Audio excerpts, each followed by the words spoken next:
Guys welcome my YouTube channel. यो चाहिँ हाम्रो सद्भावना सम्मेलन 1 दिवसीय मोरङ जिल्लाको इटहरीमा हुन गइरहेको छ।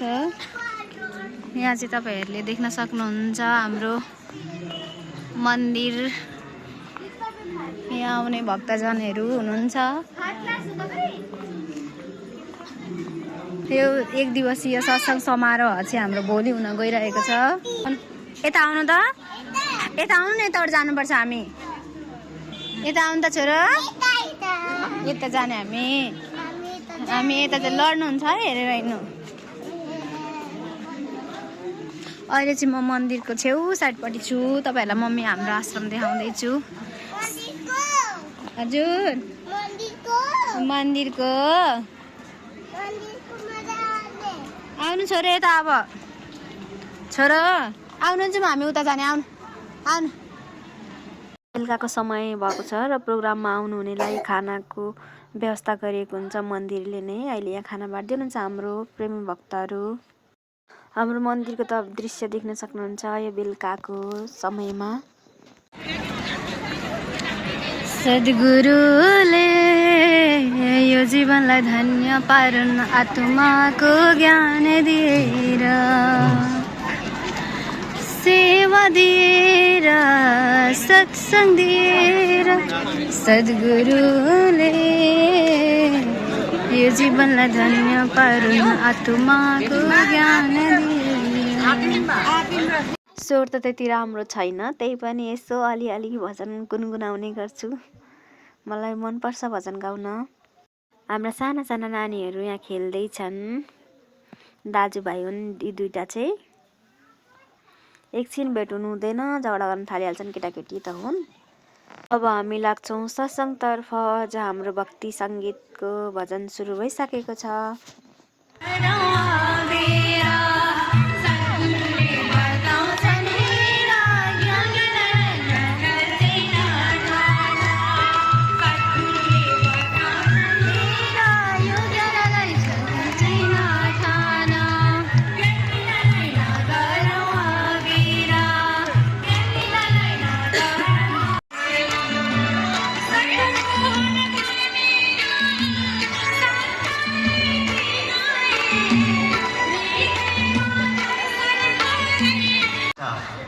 खोइ हामीले के यसलाई वास्तवमा इन्जोय गर्दैछौँ र?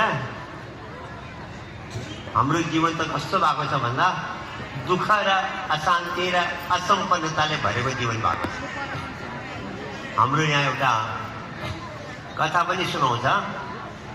भगवानले उमेर बाँड्दै थियो अरे। जम्मै पशु प्राणीलाई 40-40 वर्षको उमेर दियो, मानिसलाई पनि अन्तमा 40 वर्षको उमेर दियो। प्रभु यति राम्रो शरीर दिनुभएछ, यस्तो स्पेसल ह्युमन क्रिएसन हो। उमेर त कम्ती भयो, अलिकति थपिदिन हुन्थ्यो भन्यो। कसैले फर्काइदियो भने थपिदिन्छु भन्यो। गदा आइपुगेछ। 40 वर्ष भारी बोक्दा बोक्दा मेरो त ढाडै भाग्छ, प्रभु मेरो आदि गरिदिनुहोस् भन्यो। उसको घटाएर मान्छेलाई थपिदियो, 60 भयो। अझै पाएको हुन्थ्यो। कुकुर आइपुगेछ। म त आफ्नो मर्जीले केही गर्न सक्दिनँ, मालिकले जसरी राख्छ त्यसरी बस्नुपर्छ। प्रभु यति राम्रो लामो आयु लिएर मैले के गर्ने, मेरो पनि आदि गरिदिनुहोस्। उसको पनि आदि गरेर मानिसलाई दियो। अन्तमा लाटकसेरो आयो। उसले पनि प्रभु कसैले मलाई हेर्नु पनि मन पराउँदैन, बोलेको पनि मन पराउँदैन, रातभरि जाग्नुपर्छ, मेरो पनि आदि गरिदिनुहोस्। उसको पनि घटाएर दियो र 100 वर्षको उमेर मानिसको पुग्यो। आजको परिस्थितिमा यही भइरहेको छ। 40 वर्ष त हामीलाई लाग्छ म जे पनि गर्न सक्छु, एउटा स्वाभिमान भनौँ, आत्मा एउटा त्यो एउटा दृढता हुन्छ कि म जे पनि गर्न सक्छु, जीवनलाई सुख र शान्तिले बनाउन सक्छु भनेर।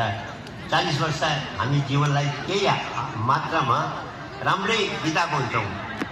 40 वर्ष पुग्यो, बिहा भयो, घरमा नानीहरू भए, छोराछोरी भए, त्यहाँबाट कसको जिन्दगी सुरु भयो।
बिना सुलभ न सोए।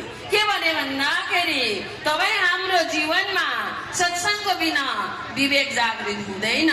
अब जबसम्म विवेक जागृत हुँदैन तपाईँ हामीले जीवनको वास्तविकतालाई जान्न सक्दैनौँ।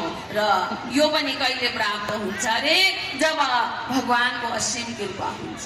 त आऊ आज तपाईँ हामीलाई भगवानको असीम कृपा भएको छ त हामी सत्सङ्गको अविरल धाराभित्र गोता लगाइरहेका छौँ भने केही क्षण हामीले संसारबाट मनलाई हटाएर सत्सङ्गमा गोता लगाऊ। त हेर्नुहोस् सत्सङ्गलाई किन हाम्रा ज्ञानी सन्तानले महान भनेर बताए अनि सत्सङ्गले विवेक जागृत हुन्छ भनेर बताए भन्दाखेरि आजसम्म तपाईँ हामीले हजारौं शास्त्रको अध्ययन गर्यौं तर कसैले पनि सत्सङ्ग पाए बिना ईश्वरको साक्षात्कार गरेका छैनन्। र नै हामीलाई भने कविले सम्झाए सत्सङ्ग है मानस सरोवर सुखों के खान बंदे सत्संग से ही मिलते हैं सचमुच भगवान बन्दे। त के भने भन्दाखेरि सत्सङ्ग एउटा माग सरोवर भन्यो। अब तपाईँ हामीले जोग्राफीको हिसाबले माग सरोवरको खोजी गर्यौं भने कहाँ पाउँछौँ त तिब्बतमा। अरे तिब्बतमा गएर गोता लगायौं भने कबीरदासजीले भन्नुभएको छ किरत नुहाए एक फल सन्त मिले फल चार सद्गुरु मिले अनेक फल कहे कबीर विचार। त कबीरदासजीले भन्नुभयो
और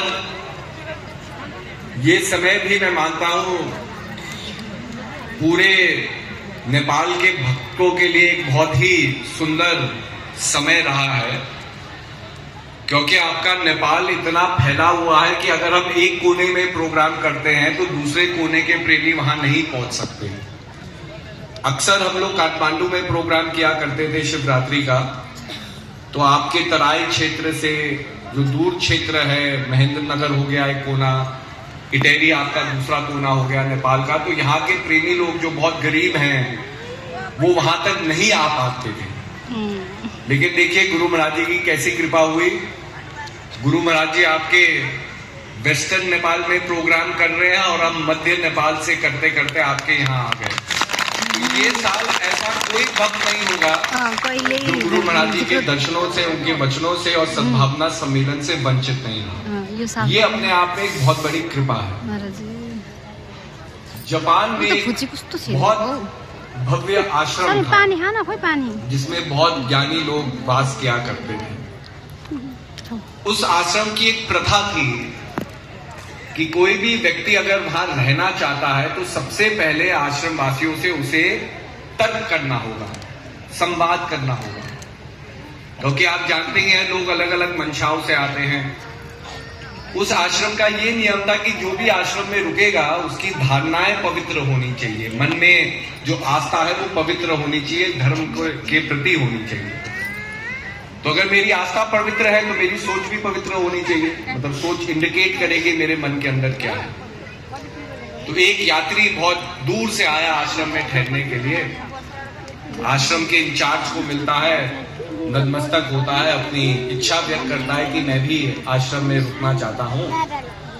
तो आश्रम के इंचार्ज कहते हैं कि अभी तो मैं बहुत बिजी हूँ, मैं आपसे तर्क नहीं कर सकता, मैं जो संवाद है आपसे नहीं कर सकता, शास्त्रार्थ आपसे नहीं कर सकता, चकलेट लेकिन मेरा छोटा भाई है उसको मैं बुलाता हूँ, उससे आप डिबेट कर लीजिए। अगर आपने उसे हरा दिया तो आप आश्रम में रुकिए, लेकिन अगर आप हार मान लेते हैं तो आपको आश्रम से जाना है। अब उस व्यक्ति को बुलाया जाता है, गुरुजी अपने जो इंचार्ज होते हैं अपने छोटे भाई को बुलाते हैं।